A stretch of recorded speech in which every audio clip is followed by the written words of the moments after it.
Donc, chers abonnés, pour que nous puissions puiser à cette énergie et recevoir toute la vigueur de la force de Dieu, il nous faut absolument que l'Esprit de Dieu œuvre en nous. Or, nous l'avons dit, l'Esprit est en nous depuis que nous avons été baptisés. La question à se poser maintenant, comment faire pour puiser à cette énergie? Voilà, comment allons-nous faire pour puiser à cette énergie? Alors, vous convenez avec moi que lorsque nous voulons puiser l'eau d'un puits, au préalable, nous avons pris la peine de creuser la terre jusqu'à retrouver cette eau qui est enfouie dans le sol. Et par la suite, nous pourrons puiser dès lors à cette eau. Il en est de même aussi pour nous. Le Saint-Esprit est en nous comme ces fleuves d'eau vive. Nous avons lu cela dans l'évangile de Saint Jean. Et il est en nous comme un fleuve. Pour puiser donc à cette énergie, à cette vigueur, la force de Dieu, il nous faut tout simplement creuser notre cœur. C'est aussi simple que cela.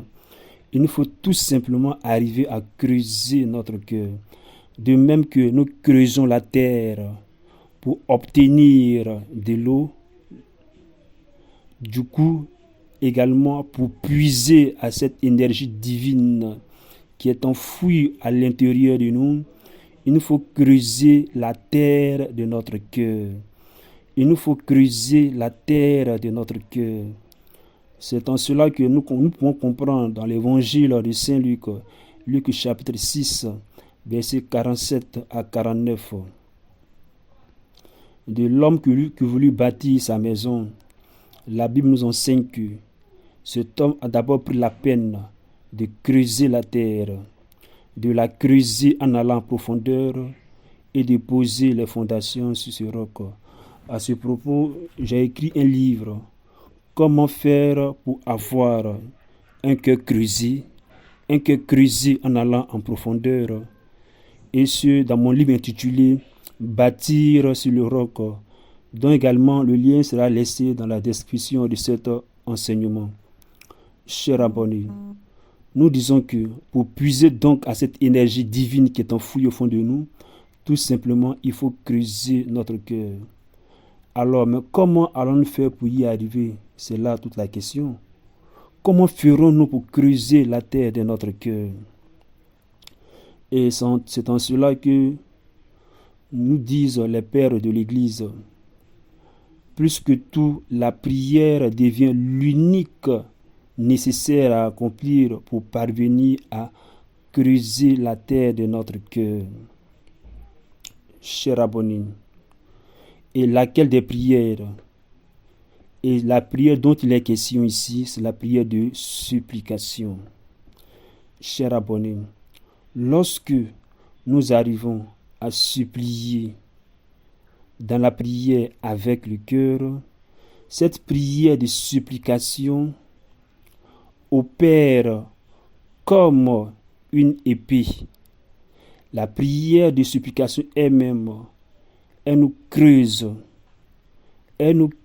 en allant en profondeur jusqu'à ce que notre cœur soit transpercé pour laisser enfin jaillir cette source divine qui est en nous, cette énergie qui est en nous, cette vigueur de Dieu qui est en nous. Nous comprenons que c'est grâce à cette énergie divine que les apôtres, en l'occurrence Pierre, a eu la force de parler devant une assemblée où 3000 personnes se sont converties. Chers abonnés, voici la même puissance qui réside en vous, qui réside en moi, et que nous l'avons reçue depuis notre saint baptême. Alors donc nous aussi, pour que cette énergie nous soit conférée, cette vigueur de la force de Dieu nous soit accordée, il nous faut tout simplement creuser notre cœur jusqu'à ce qu'il soit transpercé pour laisser enfin jaillir cette source divine. Alors celle-ci nous conférera la force qu'il nous faut pour tenir ferme et face aux œuvres du malin. C'est aussi simple que cela. Voici, du coup, l'unique nécessaire accompli. Voici ce à quoi, comme dira Paul à son fils Timothée, voici ce à quoi il faut persévérer, ce à quoi il nous faut concentrer toute notre énergie, de sorte à ce que nous recevions de la part de Dieu, de par son esprit qui habite en nous, nous recevions cette force, cette puissance, cette dynamis pour que nous puissions rester fermes et face aux œuvres du malin. Alors, chers abonnés, et lorsque nous parlons de supplication, alors la prière dont nous voulons faire mention ici dans ce cas, pour nous catholiques spécialement, il s'agit en particulier de la prière du chapelet. Et je comprends pourquoi le pape Paul II de Vénéré Mouma pourra dire le chapelet est la prière la plus simple et la plus profonde qui conduit même dans les mystères de Dieu. Alors, pourquoi le chapelet? Pourquoi le chapelet est dès lors cette prière puisqu'il va nous introduire, qui va creuser notre cœur et nous introduire dans les profondeurs où se trouve cette énergie divine. Chers abonnés, lorsque nous prions le chapelet, lorsque nous méditons sur le Notre Père et les Je vous salue Marie, surtout la seconde partie de Je vous salue Marie, il est écrit où nous disons Sainte Marie, Mère de Dieu, priez pour nous, pauvres pécheurs, maintenant et à l'heure de notre mort. Amen. Très chers abonnés, comme nous disent nos pères de l'Église, cette seconde partie de l'Ave Maria devient l'unique moyen pour que nous puissions parvenir à prier intensément, sans cesse, jusqu'à ce que la prière elle-même des supplications parvienne à creuser notre cœur et nous transpercer. Et nous comprenons pourquoi. Thérèse d'Avila a expérimenté ce dont nous parlons dans le mystère de la transvibération, où elle a été transpercée par une épée. Chers abonnés, nous aussi, lorsque nous prenons notre chapelet, lorsque nous le supplions résolument avec le cœur,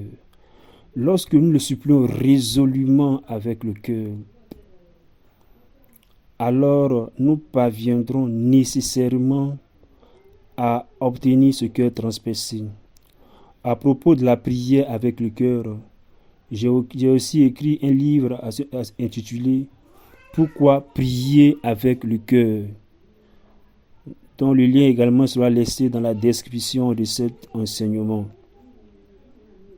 Chers abonnés, lorsque nous supplions avec le cœur, et ce, jour après jour, cette prière de supplication, sans que nous le sachions, elle-même, elle nous creuse. Elle nous creuse en allant en profondeur, jusqu'à toucher moelle et esprit, diviser articulation, jusqu'à ce que nous soyons même transpercés. Et c'est dès cet instant-là que nous recevions de la part de Dieu son énergie, sa vigueur, sa toute puissance pour que nous résistions, nous tenions ferme face aux manœuvres du diable.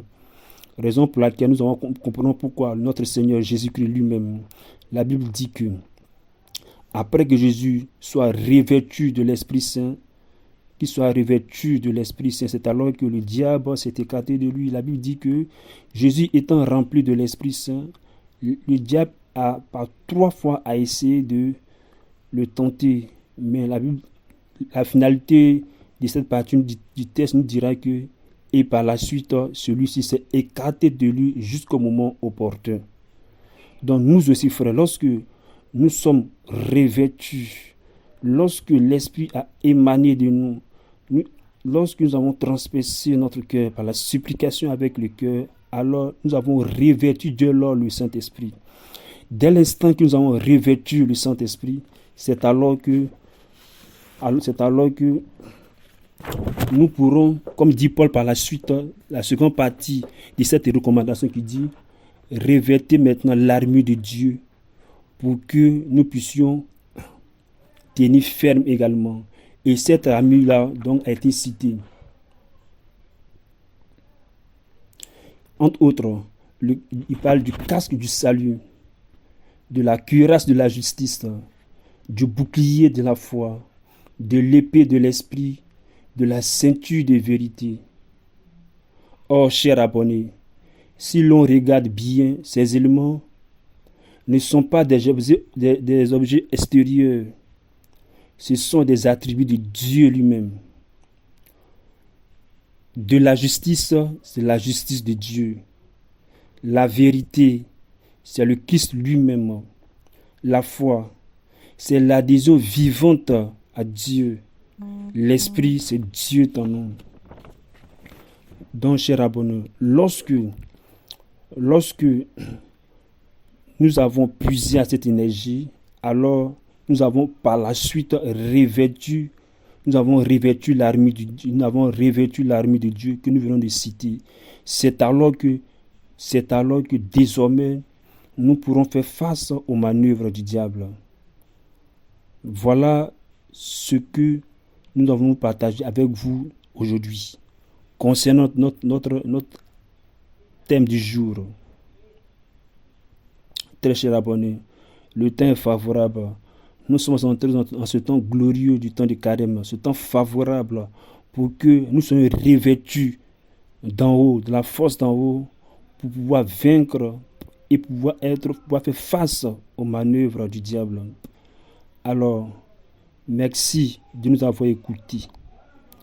Merci de faire bon accueil de notre enseignement. Merci de partager cet enseignement. Et n'oubliez pas de vous abonner à notre chaîne YouTube Priez avec le cœur.